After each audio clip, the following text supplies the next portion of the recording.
Pause.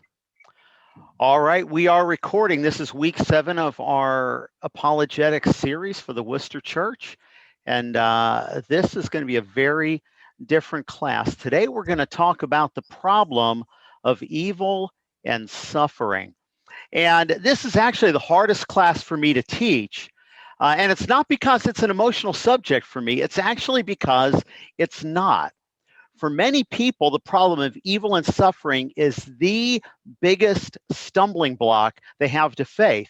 Many people say they will never follow a God who allows the suffering that goes on in our world. And many Christians struggle with their faith, and countless have abandoned God when hard times have come. Now, that's not me. In 42 years as a Christian, I have never gotten angry at God. Not once. I've never questioned his wisdom or his sovereignty. I've always trusted that he has our best interest at heart. I've assumed that if something bad happened, that God had a good reason to allow it. Now, you might think it's because I'm so spiritual, and if you think that, you'd be wrong. I am not a spiritual giant. I have had many spiritual struggles over my years as a Christian, the past 4 decades. The reason that I never doubt God is that's how my brain works. I should go ahead and start the, I forgot to share my screen with the PowerPoint, didn't I?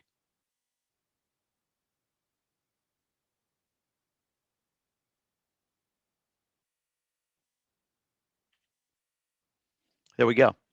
All right. The reason that I never doubt God is that's how my brain works. I'm a math guy by nature, a logic guy. I am Mr. Spock. Once I'm convinced of something, I don't keep questioning it. For example, about a year ago, I had to buy my wife a new car. Her 15-year-old car died. I spent months researching to find just the right car, but once I bought the car, I've not questioned it since. Right before I was baptized, I heard a powerful lesson on what Jesus did for me and for all of us on the cross. And from that day until now, I've never questioned God's love or commitment to me. One of my degrees is in economics, and I know as an economist that the value of something is what someone else is willing to pay for it. And Jesus paid everything for you and me. Well, why would this be a problem that I trust God? Isn't that a good thing? Well, yes and no. For 35 years, I couldn't understand why anyone would question God's love or get angry at God. I had no intention of including even one chapter in my book on the problem of pain. I believed that if I presented all the positive evidence for God, that would be enough. But I was wrong. I was very, very wrong. Most people are not wired the way my brain is wired. For most people, the problem of pain is a really big problem. It's a very real problem intellectually and emotionally. And for many, many people, the biggest stumbling block to faith of this is this. Why does God allow so much evil and suffering in the world? So consequently, about 6 years ago, I decided to write one chapter on evil and suffering and put it in the appendix of my book. 6 years later, that chapter still isn't written. Why?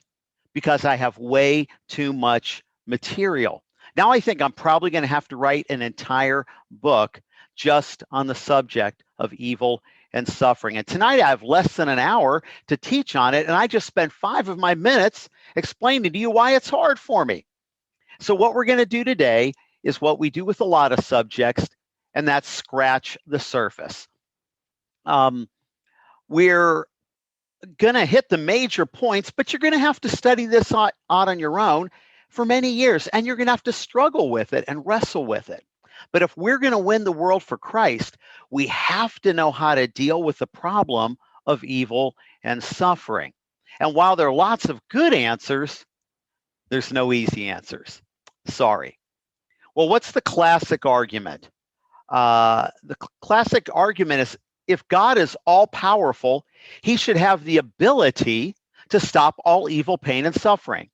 And if God is all loving, he should have the desire to stop all pain, evil, and suffering. But the world is filled with evil, pain, and suffering. Therefore, God is either not powerful, or he's not loving, or more likely, he doesn't exist at all. In other words, the God of the Bible doesn't exist.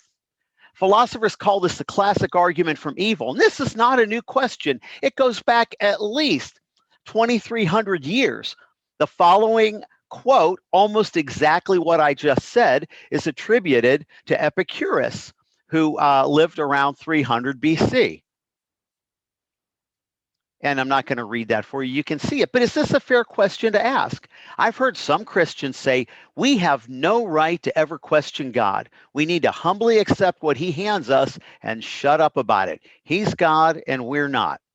Yet that's not the approach that the Bible takes. In fact, in the Bible, God was questioned many times on this subject, and he never got mad about it. There are dozens of passages where people complain to God, and especially in the Psalms, and God allows it. We only have time for two. Psalm 42 says, I say to God, my rock, why have you forgotten me? Why must I go about mourning, oppressed by the enemy? You can find at least a dozen passages in the Psalms where they question God like this. And then in Habakkuk chapter 1, how long, O Lord, must I call for help, but you don't listen? Or cry out to you violence, but you don't save? Why do you make me look at injustice? Why do you tolerate wrong? Destruction and violence are before me. There is strife and conflict abounds. All of Habakkuk chapter 1 is more of this, a complaint to God. And this isn't from an unbeliever. This is from one of God's faithful prophets. Consider this. The entire book of Job deals with the subject of unjust suffering. And at the end, God doesn't answer any of Job's questions, does he? He doesn't even tell Job why he suffered. We know why he did, but Job never finds out. But God does call Job a righteous man in spite of his many complaints against God.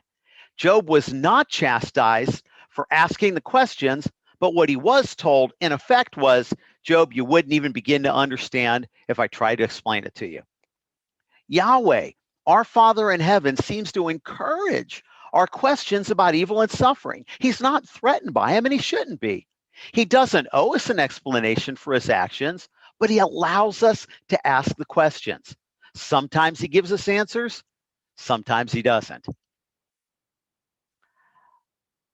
It's okay to ask the questions. It's not okay to accuse or blame God. Now, this is not just an intellectual question.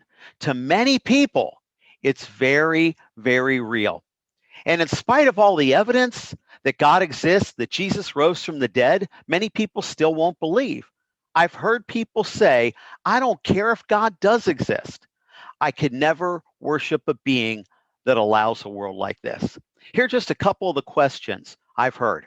Why did my mother suffer? My own mom said that to me when I became a Christian. Why does God need a child to have leukemia? Why would God allow thousands of innocent people to die in a tsunami or a hurricane or a tornado? Why didn't God stop Hitler? Where was God during the war? Every person on every plane crash prayed to God to be saved, but they weren't. Where was God then? God is able to stop rapists and child molesters. Why doesn't he? We could go on and on with the list. There are 1,000 more questions like that, and it's not possible to answer why God permits any particular specific thing to happen, but why we can answer why God allows it to happen in the world. Let's talk about the sovereignty of God. If we believe that God is sovereign, and we must, then we believe that God can do anything he wants, anytime he wants, with anyone he wants, in any way he wants. That means that everything that happens is either caused by God or permitted by God. So it's natural to wonder, why? Why, God? Well, before we talk about what the answer is, we have to understand what the answer is not. It's true that sometimes we won't understand why God permits any particular act of evil or a time of suffering. We can speculate what good might come from a certain situation, but in reality, we can never know for sure. But we can know what the answer is not. We can be absolutely certain that the answer is not that God doesn't understand or that God doesn't care. God understands. In Jesus, God the Creator took on human flesh. The Father of all mankind became a man. God has walked a mile in our shoes. He has suffered. Hebrews 4 said that Jesus was tempted in every way as we are, and yet didn't sin. And in Hebrews chapter 2, it says that Christ suffered when he was tempted. Imagine being tempted with every imaginable sin and never giving in one time. God understands the pain of humanity more than you or I or anybody ever will. See, the only actual pain we ever feel is our own. Sure, there's a certain empathetic sadness that we feel when other people are hurting. And of course, we hurt, especially when our own children suffer. Have you ever considered that God sees every act of suffering experienced by every one of his children on earth? And he feels it very deeply. God doesn't understand. He understands more than any of us possibly could. God feels it all. Have you ever been broke? Gee, I have. Jesus was born into a working class family in a poor town and worked as a laborer with his own two hands. As far as we can tell, his only possessions when he died were the clothes he was wearing. Have you ever lost a job? Try giving up being God in heaven, the greatest job in the universe, in order to be born as a human baby in a century with no running water, no electricity. Have you ever been injured or sick? Jesus was first beaten to within an inch of his life, then hung on a cross for 6 hours to suffer a painful and agonizing death. Crucifixion was designed to be the most painful and humiliating death known to man, and Jesus endured it. Have you ever lost a child to death? God had to watch his only begotten son tortured to death unjustly. Jesus saw his cousin, John the Baptist, the prophet who was sent to the world to prepare the way for Jesus. Jesus had to see him beheaded by Herod, and Jesus grieved deeply for him. Have you ever felt pressure, stress? Try bearing all the sins of the world in your own soul. Imagine every lie, every murder, every rape, every hateful act ever committed, from racism to child abuse, put on you. Can you conceive the intense pressure every day of your life, walking around knowing that you could never commit one sin? Because if you did, all of humanity and you yourself would be condemned to hell. This is the pressure Jesus faced every day of his life.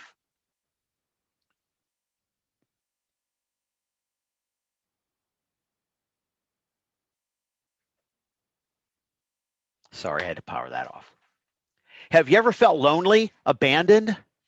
When Jesus was arrested, every one of his closest friends ran away, and his closest friend, Peter, cursed and said, "I don't know the bleeping man." The greatest suffering of all was not the beating, torture, and subsequent crucifixion. It was the fact that on the cross, Jesus was cosmically alone. Because he bore the sins of mankind, even God the Father had to turn his back on Jesus. When the Lord cried, my God, why have you forsaken me?" He wasn't just expressing emotion or quoting Psalm 22. He was stating fact. God had indeed completely forsaken Jesus, and he hung on the cross more alone than any human could ever be, condemned by men below and abandoned by God above. Have you ever suffered along with your child as you see him or her hurt by life or by others or even by their own bad choices? Imagine the pain God feels daily as billions of his own children hate one another and commit acts of sin, violence, murder. What agony God must feel when one of his precious children drinks himself into oblivion or commits suicide. God has offered every opportunity for his children to have a relationship with him, and most of them reject it. How much more would we hurt if our children, in spite of our best efforts, wanted to have nothing to do with us and even blamed us for the bad choices they had made? God deals with that a billion times over every day. How about death? All of us will face death one day. The eternal God, who can never die, knows what it is to die because God became flesh and Jesus knew how and when he would die. How horrifying. There is no type of suffering known to man that God can't relate to. He did not sit back and watch. He entered the world and took our pain upon himself. God doesn't understand. God understands more than we can ever imagine. God doesn't care. God cares. If there's one thing the cross of Calvary shouts, it's that our Father cares. He entered history, became man, suffered all the things we just described and more. Why? Because of his love for mankind and his desire to have a relationship with us. In spite of the quadrillions of sins men and women have committed against God, God chose to endure all of that to give each one of us a chance to be redeemed and be his children forever. Jesus suffered through the mocking, the multiple gang beatings, a flogging, which was known to kill men, being nailed to a wooden cross and hung there for 6 torturous hours while wearing a crown of thorns digging into his scalp. We don't have time now to describe the torture of the searing and constant pain in his back, his head, his arms, his legs, struggling to take a breath. Very few humans have ever experienced that much physical pain. But none of us can even begin to comprehend the emotional and spiritual pain he endured on our behalf when he bore the sins of the entire world on his soul. No human can fathom the extreme emptiness and loneliness that Jesus experienced when he was separated from the Father for the first time in all of eternity because of our sins. There's a lot of pain in the world, and we might not ever understand it, but we can be sure of one thing: God cares. He didn't just say that he loves us in a book, he showed it, he lived it, he proved it. God doesn't care. He cares more than we can ever imagine. And over the next 35 or so minutes, we're going to discuss a lot of the reasons for evil and suffering. But if we really want to help people, the best thing we can do is get them to take a look at the life and the death of Jesus. That'll do more than any theology or logical argument. But we have to determine the real issue. And you guys have heard me say repeatedly in this series how important it is to understand people's real reasons for their unbelief. And there's 2 reasons people bring up the problem of evil and suffering. There are intellectual problems and there's personal reasons. There are 2 forms of the intellectual argument. The first is the logical problem of evil and suffering, and it goes like this. It's logically incoherent for a good, all-powerful God and evil to coexist. This is easy to defeat. All you have to do is give one good reason why God would allow suffering to exist, and you've defeated the argument, which is why philosophers abandoned this argument a long time ago. What they've switched to is what they call the probabilistic problem of evil. And it goes like this: given the amount of suffering and the types of suffering in the world, the existence of God would be highly unlikely. In other words, if the God of the Bible really exists, there should be a lot less suffering. And then, really the most important one is the personal, emotional problem of evil. It's the big one. It's the real people struggle. People don't reject God for intellectual reasons. People reject God almost always, I would guesstimate 98% of the time, for personal reasons. So that's why we have to understand why people raise the objection. And this is why we ask questions like, this seems to be a really important issue for you. What is it about this that bothers you the most? Not accusing them, but a tone of genuine concern, and then listen very carefully. And this is important. It's always best to start with the assumption that the reason for questioning God on the issue of suffering is that they themselves or a loved one is suffering or has suffered. Assume it's emotional and not intellectual if you're not sure. Why? Why start with that assumption? If you comfort a person who is only making an intellectual argument, it probably won't help them, but at least you won't make it worse.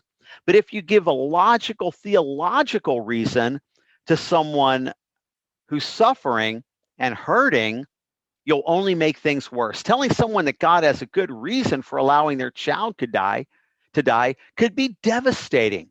Many well-meaning people have said stupid things and hurt people very badly. One minister told a child whose mother had died, God must have needed your mother with him in heaven more than you needed her. What utter nonsense. How stupid. How devastating for that little girl to look at God at that way. People who are hurting don't need a sermon. They need a hug. People who are hurting don't need a sermon. They need a hug. When a person's lost a grandmother or a child or has cancer or is facing financial disaster or any other painful situation, this is what you do. This is what the Bible tells us. Rejoice with those who rejoice, mourn with those who mourn. NIV often doesn't translate as accurately as it could. The literal translation is weep with the weeping. We need to listen empathetically, cry with people, pray with them, be with them, take them a meal, go for a walk, do their laundry, go for a walk with them, do their laundry, take their kids for an afternoon. They might be not ready to hear about how God loves them. They might not be ready to hear about the cross. So you show them God's love with the way you are there with them. And today we're going to consider some of the many reasons God allows suffering and evil. And it's important that we understand them because we have to be able to talk to people about this. But it's 10 times more important that we understand and learn how to empathize with people and to mourn with those who mourn and weep with the weeping and lift the burdens of those who are hurting. Don't say to a person, call me if there's anything you need. Call me if I can help. Because guess what? Has that call ever come? No, it never comes. Instead, you say, I'm coming over. Tell me how I can help. And if they don't know, then you just sit with them. Think about when Jesus came to raise Lazarus. He wept with the sisters. Why? We don't know. Maybe he wept because he felt their sadness. Maybe he was weeping for Lazarus because he was going to bring him back from paradise to Judea, only to have to die again someday. But whatever reason, Jesus wept with them. All right, for the rest of the class, we have so much material and so little time. I'm kind of going to be kind of like a boxer sticking and moving. You're really going to have to do some more study on your own. When my book comes out, I hope you'll read it. But until then, John Clayton, Does God Exist? You know what? I'm going to give you the resources at the end. But there are some great resources to read and to listen to. But let's start with evil. Why does God permit evil in the world? I want to start with evil because it's the easiest to answer. Why is there murder and rape and child abuse? Why didn't God stop Hitler? You can answer every one of these questions in only 2 words. Free will. We have to be clear, 100% of the evil in the world is our fault. Humans have chosen to do evil things. 0% of evil is God's fault. He told us what's right. He told us what's wrong, commanded that we do good and that we don't do evil. And in spite of everything God has done and said, we humans keep choosing evil. We sin. Every evil act ever committed was not the will of God or the fault of God. It's incredibly ironic that there are many people who are very concerned about the evil in the world, but not at all concerned about the evil in their own lives. God has given every human being a great gift. We're free to choose. The biggest problem, though, with having freedom to do what we want is that we all at some point choose to do the wrong things, and every bad choice has consequences. God could have created a world with no evil. He could have. How? Make sure there's no humans in it. He could have stopped creating after he made rabbits or monkeys and left humans out of the picture. I've heard atheists say if God is all powerful, he should be able to create a world with humans who can never do evil. Really? Could God really do that? Could God stop the murderer or rapist before he commits his crimes? Well, of course he could.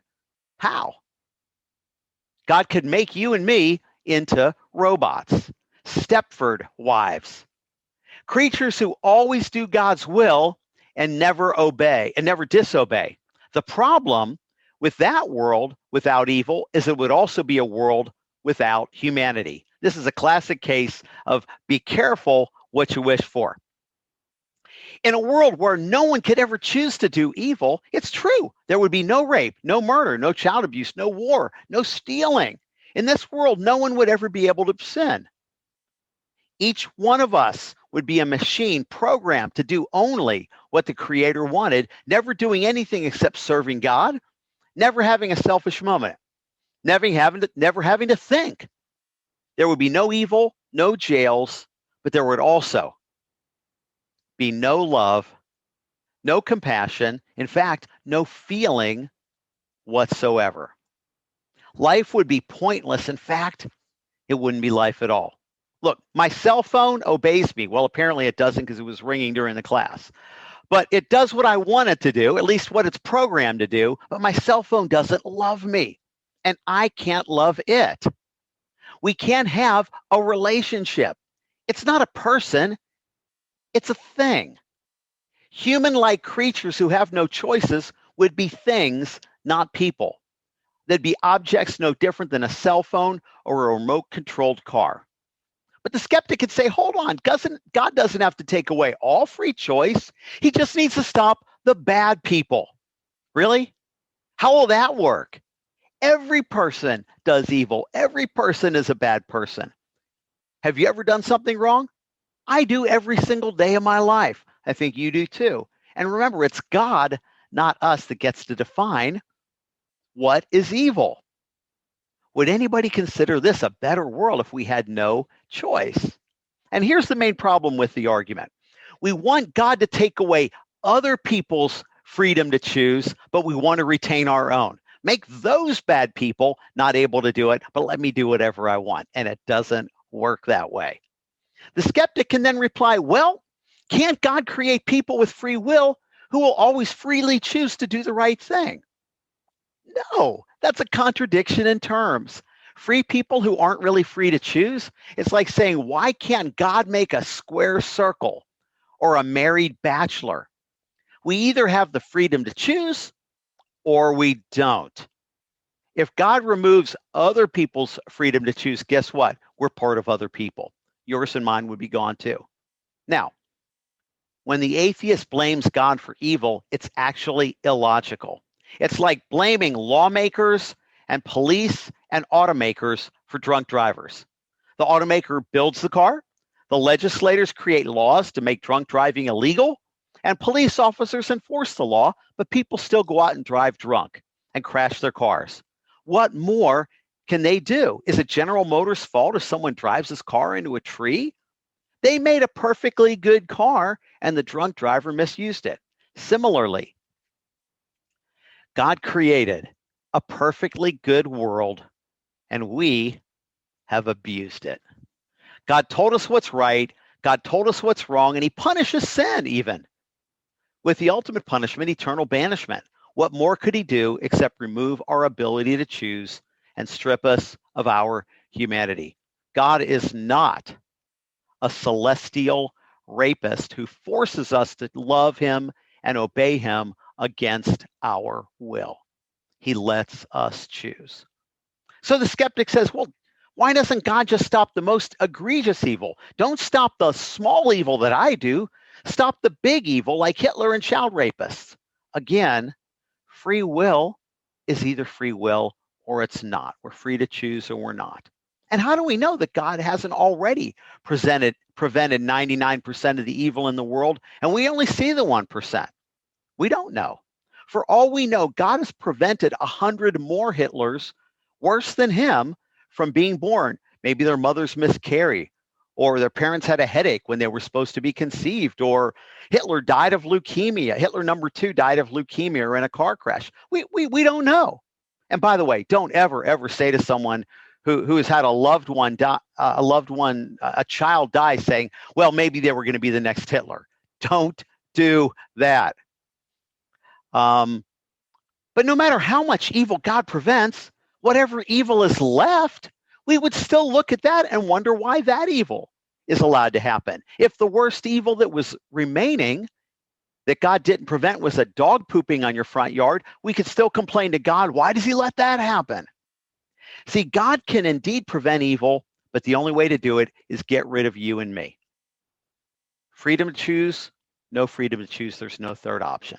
Now, the argument from suffering that atheists make is based on false assumptions and false views of God. One of the main reasons that the arguments against God's existence from evil and suffering fail is that they're based on false assumptions and false views of God. And if your assumptions are wrong, your conclusions are almost certainly going to be wrong. So we're going to start cranking through some false assumptions. I'm going to have to go a little bit fast. False assumption number 1, the purpose of life is pleasure and no pain on earth. In other words, God is creating one giant Disney World for us to be in a permanent vacation. And since the purpose of life is maximum pleasure as long as I can live, minimum pain, in fact, no pain, suffering would be contrary to that purpose. Therefore, suffering is bad and it has to be avoided at all costs. But that is not the purpose of life at all. God's purpose for our life is not a pain-free life, but for us to have a relationship with him that will begin in this life and last for all of eternity. God didn't create the earth as a giant amusement park for his human pets to go on an 80-year vacation. Pain is not bad. Death is not defeat. Now, I'm not saying that we should be thrilled about suffering. On the contrary, God commanded people in both the Old and the New Testaments to alleviate suffering whenever we can. We're commanded to love our neighbors as ourselves and care for the sick and the poor and the needy, to do to others as we want them to do to us. We're going to talk about what the Christian answer is in a few minutes. But the next point's really important. How does the atheist view death? If there's no such thing as life after death, what is the ultimate suffering? It's death. Death is the worst thing that could possibly happen. It's the absolute end of your existence, the ultimate evil. And so when someone dies at a young age, unbelievers call that evil. It's not. God doesn't see that way. Death is not a terrible end, but a wonderful beginning. Death is the birth of eternity. Consider this. You spent 9 months of your life in your mother's womb. If you live to be 75, you'll spend 100 times as long outside the womb as you did inside the womb. Now, imagine if an unborn baby could talk. How would it view its life in the womb? As terrible, cruel, meaningless, pointless suffering. It's dark. There's no one to talk to and nothing to do. Every week, your world continues to shrink until you're crammed in so tightly you can barely move, and you're banged and jostled around all the time, most of the time upside down. After 9 months of that torture, your world begins to radically change for the worse. Every 3 minutes, you are squeezed so hard you think you're going to die. Whoever put you here must be the cruelest being in the universe, which, as far as you know, extends only a few inches in every direction. After hours of this squeezing torture, which seems like an eternity, you're violently pulled from the only home you've ever known into a place that's very cold, blindingly bright, incredibly loud, and totally confusing. And the first thing they do is cut off a part of your body. What cruel God would allow this? Of course, nobody looks at the womb like that. Why not? Because from our point of view, out here in the world, we understand the purpose of the womb. It's not cruelty. It's preparing the baby for life out here on planet Earth for the next 80 years or so. The womb is not cruel. It's actually perfect for its purpose. Just like an unborn baby in the womb doesn't have a clue about life outside the womb, we have no idea of life beyond our 80 years here. We might believe in eternity, but our only experience is this life. Just as the womb was not real life, this life here is not all there is. This life is the womb for eternity. This life is the womb for eternity. Just as life here in the world is incomprehensibly different than it was in the womb, so eternity with God will be totally different and infinitely more wonderful than we can possibly comprehend. For those who are saved, once we get to heaven with God, the worst pain imaginable from our earthly life will seem like nothing. Mother Teresa said, I'd forgotten to change the slide. Mother Teresa said, in light of heaven, the worst suffering on earth, a life full of the most atrocious tortures on earth, will be seen to me no more serious than one night in an inconvenient hotel. You know, I've been alive for 61 years, and I have yet to hear one person complain about their suffering in the womb. I will be willing to bet that after 1 billion years in heaven, I'll still be waiting to hear my first complaint about how bad earth was. We have to help people view earthly suffering with an eternal perspective. Imagine this. You suffered 15 seconds of the most excruciating pain imaginable. 15 seconds of pain when you were 10 years old. How much time do you think you'd spend thinking about that at age 70? You might not even remember it. Eternity will last for trillions upon trillions upon trillions of years, and that'll just be the opening scene, the first inning. Even a lifetime of suffering will be long forgotten. God describes heaven in Revelation as a place with no mourning or crying or pain. See, God's goal for us is not 80 years of pain-free pleasure, but an eternity of bliss with Him. All right, these are not all going to be this long. Number 2, they assume that God has only 2 characteristics. He's all-powerful and all-loving. God has many other qualities. He's all-wise. He's all-knowing. He's eternal. He possesses all wisdom and all knowledge, which means he's in a better position than any human to know whether any particular suffering will bring good or not. Being eternal means he sees the big picture in ways that we never possibly could. He understands the consequences of an action today might bring about incredible good 100 years from now to someone we never meet 1,000 miles away. False assumption number 3, God is here to serve us. He's just like a genie in a bottle. Too many people have an overblown sense of self, imagining that God exists to serve and please us rather than the other way around. They envision God as some sort of a genie in the bottle who appears when we summon him to grant wishes like a celestial Amazon.com, And when we don't get 2-day delivery of any wish we want, we toss heavenward. We declare that God doesn't exist or that he's cruel, never realizing that God isn't our slave in the beginning.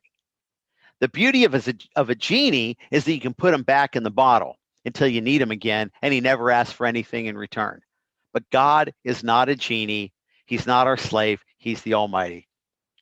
False assumption number 4. If I don't see a reason for suffering, then there must not be one. These arguments are based on that. Number 5. Oh, I'm sorry. We're still on number 4. A guy named Peter Kreeft said, if we could understand all the reasons for suffering, it would actually be evidence against God. Why? If God is omnipotent, omniscient, omni-everything, his level of knowledge and understanding must be infinitely greater than ours. And if we could understand everything he did, then he wouldn't be God. He'd just be a human like you and me. We should fully expect that there'll be things we don't know and can't comprehend. Number 5, what I call the quid pro quo fallacy. If suffering doesn't benefit me, then there's no reason for it. Most people admit there's value in some suffering. We lift weights, we know it hurts, but we'll get stronger or we'll win the game. We go through chemotherapy because we believe it'll make us better. But people assume if I suffer, then I should get an equal benefit back. It doesn't work that way. It doesn't make sense. Quite often, we suffer for the benefit of others. Every soldier who died in World War II, what benefit did he get from that? None that I can think of. But was the world better off getting rid of Hitler? I think so. Every day, mothers suffer for their children. The only benefit they get is knowing that it's good for their child. God might allow me to suffer so that someone else can benefit, and other people suffer so that I can benefit. Jesus' death on the cross is the ultimate example of that. False assumption number 6, the right now fallacy. If the benefit of suffering isn't immediate or close to immediate, then there isn't any benefit at all. We live in a microwave world where people expect immediate gratification, and the benefits of suffering sometimes aren't seen for weeks, months, years, maybe even centuries. Remember the story of George Bailey and It's a Wonderful Life? He saw his life as a series of unfortunate events. He just seemed to keep getting punished for his good deeds. But he learned in the end, not only did he have a wonderful life, but his life benefited an entire town. See, God sees the big picture that Clarence showed George in that movie that we can never see or comprehend. God not only sees us, he sees every person in the world, and he anticipates every person who will ever live. And he's calculating what would be best for all of us in every century, not what seems best for me right now. The Bible says God wants all men and women to be saved and to come to a knowledge of the truth. And he proved that by Jesus dying on the cross and raising from the dead. Therefore, think about this logically. Wouldn't it be in God's own best interest to allow the amount of suffering that'll cause the maximum number of people to be saved? In fact, it makes sense that the amount of suffering in this world is the exact right amount. Because if there were more and less people would be saved, then God would have it be less. And if there were less, I'm garbling this. If there were more or less and it would cause fewer people to be saved, God would change it. I garbled that, but you know what I'm trying to say. God will allow the right amount of suffering that will lead the most people to choose to follow him. And the fact is, suffering tends to bring people toward God more than prosperity does. The church is growing in leaps and bounds in third world countries with a lot of suffering, and it's flatlined in the Western world where we're rich, fat, and happy. Well, at least we think we're happy. We're certainly comfortable. False assumption number 7. The problem of pain erases all the other evidence for God. Look, I understand that the problem of pain is really difficult. It's hard to watch people suffer. It's hard to suffer ourselves, and that can cause doubt. But that doesn't erase all the other evidence there is for God. God still created the universe. God still fine-tuned it beyond mathematical comprehension. There are hundreds of fulfilled prophecies. Jesus rose from the dead. Even when suffering makes a person feel unloved or feel like God isn't there, all the other evidence still is. Number 8, God is allowed to be blamed for suffering, but not given any credit for the beauty in the world. And the beauty far outweighs the bad. Number 9, false assumption number 9, God is to blame for our bad choices. And we've already talked about that, so I don't want to belabor that point. Number 10, if something makes me uncomfortable, then it must be bad. And of course, we know millions, okay, not millions, but many, many examples of no pain, no gain in life. Number 11, God owes me an explanation. Sorry, he doesn't. He's God and we're not. We learned that lesson from Job, don't we? He didn't give Job an explanation. Sometimes as a parent, you tell your child because I said so. Why? Usually it's because they wouldn't understand the explanation if you tried. Have you ever tried to explain a polio vaccine to a 3-month-old? They're not going to explain it. Or explain anything you do for your dog. They're not going to get it. False assumption number 12, we are good people who don't deserve to suffer. People always say, why do bad things happen to good people? You know, think about this. Every person in a 75-year life will sin hundreds of thousands, if not millions of times. What does a judge do with someone who's committed thousands of crimes? They're punished. Do I deserve to suffer less than God's Son did? Why do bad things happen to good people is the wrong question, because we're not good people. We're sinners. We're multiple offenders. A better question is, why would a just God allow anything good to happen to any of us? And why would a holy God let anyone into heaven with him? False assumption number 13, the problem of evil and suffering is only a problem for Christians. See, atheists also need to give an answer. It's not just us who have to answer, what about pain and suffering in the world? Say, okay, maybe you don't like my answer. What's yours? G.K. Chesterton said, when belief in God becomes difficult, the tendency of some is to turn away from him. But in heaven's name, turn to what? See, comparing God's answer to evil and suffering we're going to compare, spit it out, Joe. Let's compare Christianity's answer to evil and suffering to other world views. You might not like the Christian's answer, but nobody else has a better one. What about hedonism? That's the de facto religion of the Western world. Hedonism says, grab as much pleasure as you can. Eat, drink, and be merry, for tomorrow we die.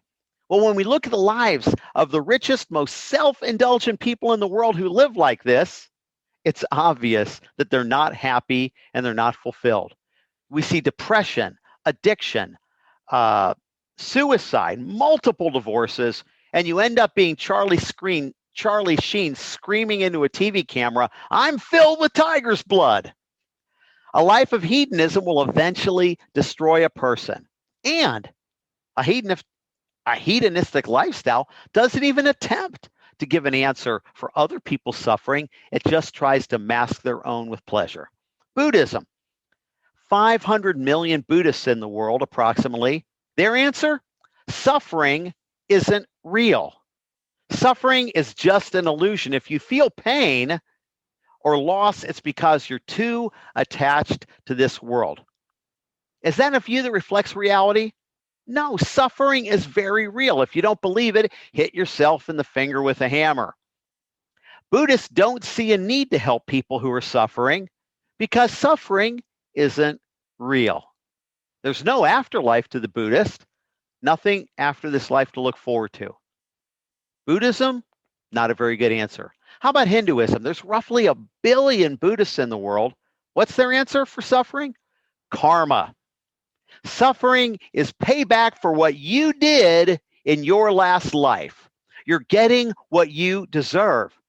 Well, what do they do for people who are suffering? Nothing, because it's wrong to help people who are suffering because they deserve it. They're being punished for something that they did. How about the afterlife? Well, they believe in an afterlife, sort of. You're reincarnated over and over again to get paid back for what you did in this life. That is not a good answer for suffering, to come back to one crummy life after another. How about Islam? 1.5 billion people. Islam's answer for suffering? Inshallah. You know what inshallah means in Arabic? God's will. Everything that happens is God's will. Everything. If a 5-year-old is raped and murdered, it's because Allah willed it. If people starve to death because a dictator keeps food from the people, it's the will of Allah. What kind of God wills that horrors happen every day on the planet? They do believe in an afterlife. It's true. They believe if you obey God, heaven will be a huge party with food, wine, and lots of women. Well, it'll be great if you're a man. Men get 72 virgins, although I don't know what the benefit of that is. I want one wife. Women, well, the promises of heaven aren't the same for women, except that they will apparently compete with 72 other women for their husband's attention in the afterlife. Islam offers no good answer for suffering. The most horrific acts of evil, it's just God's will. Allah willed it. How about atheism? 5 to 7% of the population worldwide. Surely the atheist has a good answer for suffering. Here's his answer. Crap happens. That's it. There is no reason. There's no purpose. There's no answer for suffering. You may recognize this guy, Richard Dawkins. He wrote The God Delusion, and he said this: some people are going to get hurt, other people are going to get lucky, and you won't find any rhyme or reason in it, nor any justice. The universe that we observe has precisely the properties we should expect if there is at bottom no design, no purpose, no evil, no good, nothing but pitiless indifference. Many atheists complain about God allowing suffering, but wait, there is no God. To whom are they complaining?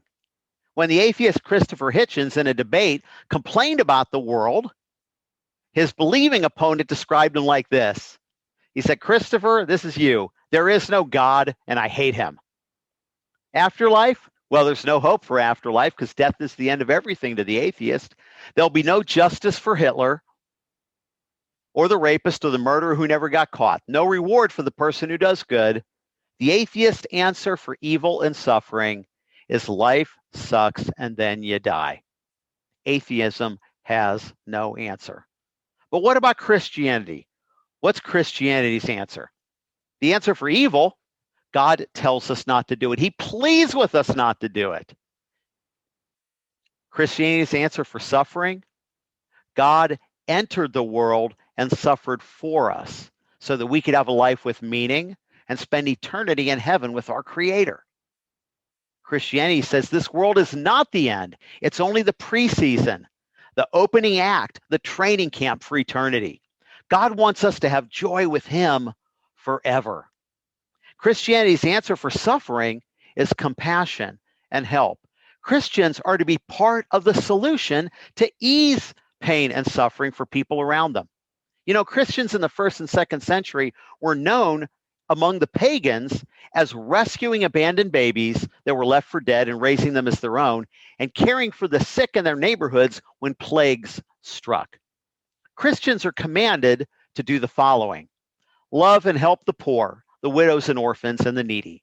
Rejoice with those who rejoice, and as we said, mourn with those who mourn. Love our neighbors as ourselves. Love our enemies. In the parable of the sheep and the goats, Jesus said that this is so important that if we don't do it, we'll go to hell. God's answer for us, for Christians, for suffering is to ease it as best as you can with love. Which one of these worldviews offers a good answer for evil and suffering? Only Christianity does. Now, all right. I wasn't planning on going to next week, but it's 8:30, and there's no way I can finish what I have left in 5 minutes. So what we're going to do is go to Q&A, and I'm going to finish the rest of this class at the end. What I planned on doing next week was an entire lesson on apologetics in action. What I've been promising all along, which is how do we do this? How do we talk to people? How do we ask questions? How do we teach people? How do we interact with people in the best possible way? Well, we'll take the first 10 minutes or so next week to talk about the reasons, the good reasons that God allows evil and suffering.